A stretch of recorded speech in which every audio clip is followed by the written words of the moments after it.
We're grateful to have the secretary coming. He's an old friend, of course, and served in Washington. He's good. So how are you guys, how are you doing? You taking care of our foreign press too? So we ask about what happened with Syria, sir, with the Russian plane and the Israeli incident there. Does that complicate the situation there? What does it do for the situation in Syria?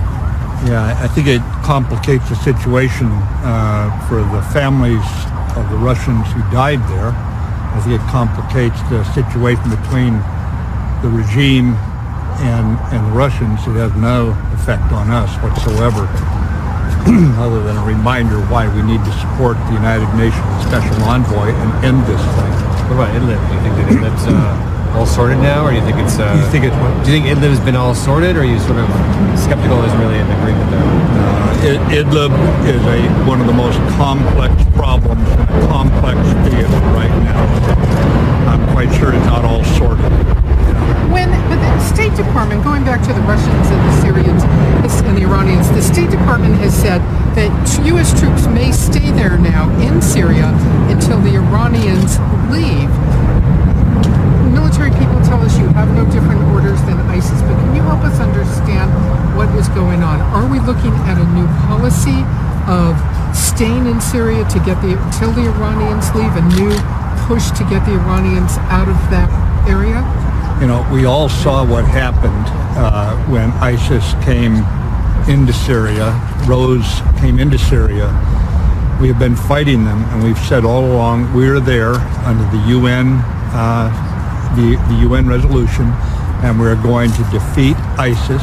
You have seen us stay true to that mission, and we are going to make certain that we defeat them, and that means you don't just turn around that moment and say, okay, we're gone, and we all know that.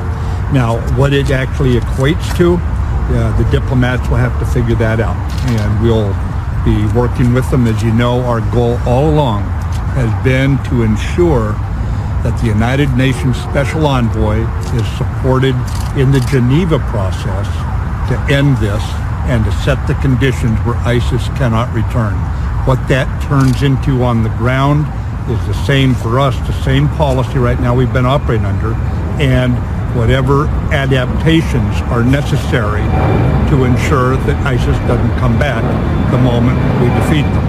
Well, is one of those adaptations to get Iran out of there? Or are we looking at some adaptation that involves you pushing Iran out of there? Iran's role in Syria has been unhelpful from the very beginning of Assad's declaring war on his own people peacefully protesting. At that point, they immediately began helping. The Iranians immediately began helping Assad. They have put no restraints on themselves.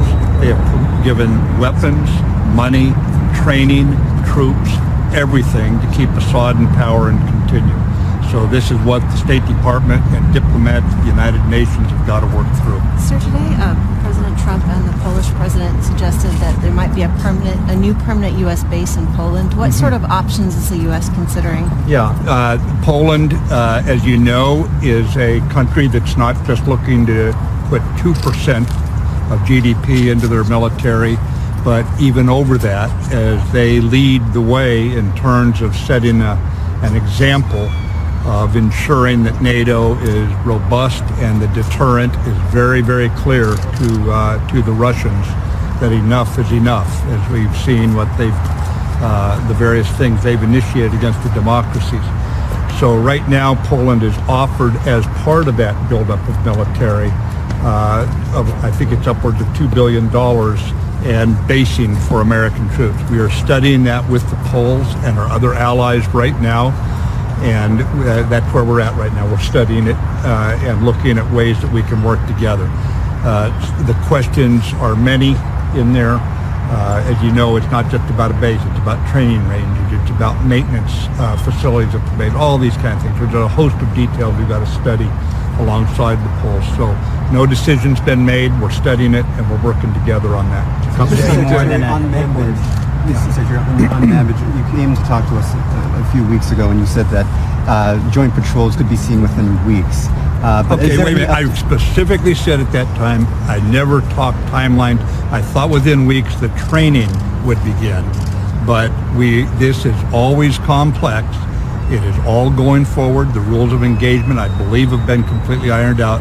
So the reason I come right back is I never give timelines. I said I thought it could be within weeks for the training to start, and the training will take some time, not long.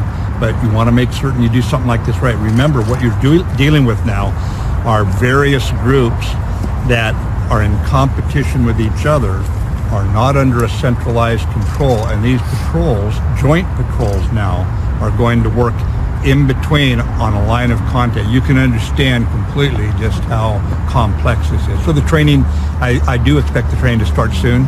I think we have to make sure we work this out in a very methodical way, and so far we've had very good collaboration with the Turks on this. It continues. The military-to-military collaboration is going forward very well. Mr. Secretary, there's been a recent flurry of stories suggesting that your tenure as Secretary is coming to a close. Yeah, those have been pretty good ones, haven't they? Can you comment on the substance of that, as whether you're thinking about leaving or? No, I don't. I'm thinking about doing my job each day. How far out? 1 to 2 minutes. Okay. Yeah, I gotta go up and get to the top and come Well, down. just to Bob's question, I mean, I know that you can't get ahead of where you are, but I mean, should we take it seriously, these reports? No, Or do you think- I wouldn't take it seriously at all. It's like most of those kind of things in this town. Somebody cooks up a headline, they then call to a normally chatty class of people. They find a couple other things to put in. They add the rumor. Somebody on the other coast starts writing the same thing. The next thing you know, you got a story. It'll die down just like how many times we've been through this now, just since I've been here. It'll die down soon, and the people who started the rumor will be allowed to write the next rumor too. Just the way the town is. Keep a sense of humor about You it. never think about leaving? Of course I don't think about leaving. I love it here. I'm thinking about retiring right here. I'll get a little place down on the Potomac.